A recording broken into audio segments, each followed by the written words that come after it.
First of all, can I, of course, acknowledge the traditional owners of the land on which we meet and pay my deep personal respects to Elders past and present.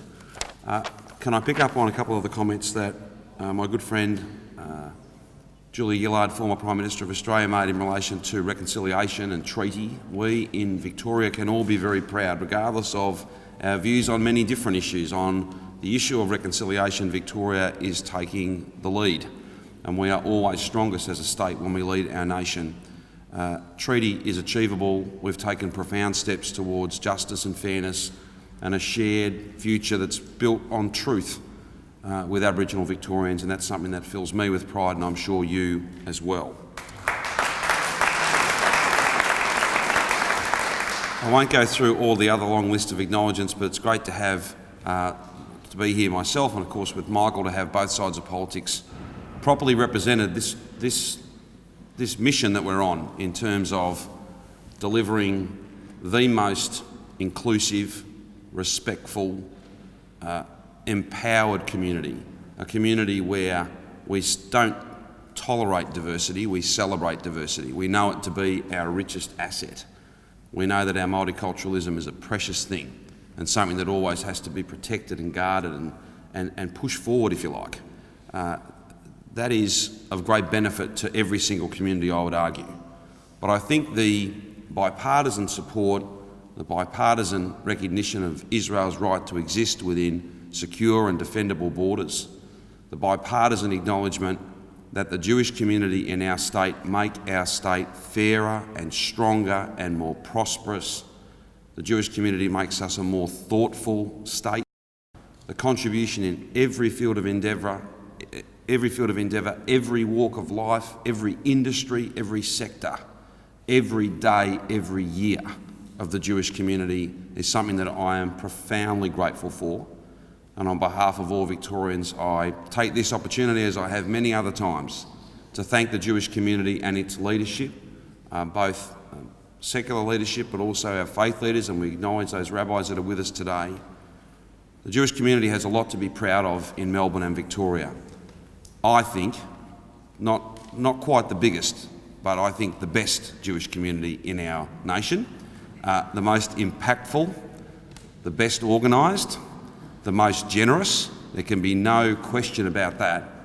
So many decades of philanthropic giving, endowment, that sense of generosity, giving back, growing. They're the themes as well, of course, that sense of charity and fundamental generosity. Tzedakah, I think if I've pronounced it appropriately. A sense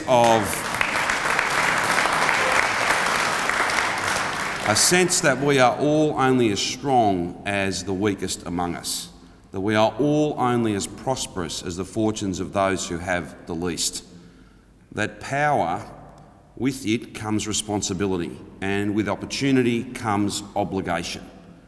When you think about the contribution of the Jewish community, you can only be impressed, you can only be grateful, and to pick up on some of the comments that Julia made, you can only be optimistic.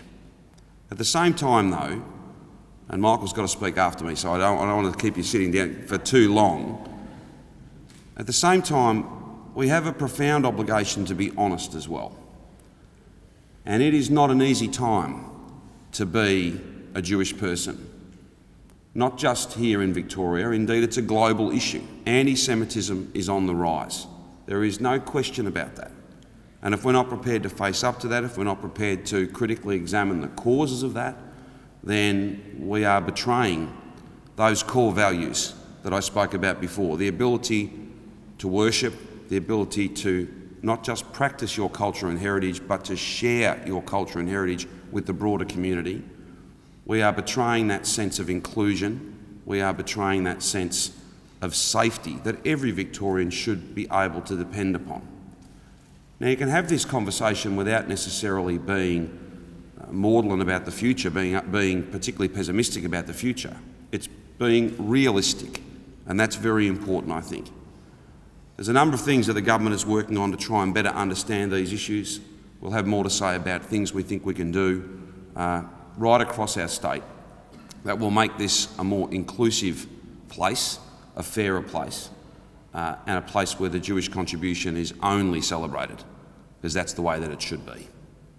We'll have more to say about that. Just finally, to Habad of the CBD, thank you so much for again having this function. As David said, this space belongs to every single Victorian, and it is filled with its purpose, bringing people together, celebrating all of those things that make us so special by events like this today. It's often these events, rather than the political debate and the law-making that goes on in this building, that are the most enjoyable experiences and perhaps the most profound in many ways. To each of you, from my family to yours, from our government, from the Parliament, from the people of Victoria, I wish you a happy Hanukkah. I say to each of you, Toda Rabbah, and then Chag Sameach.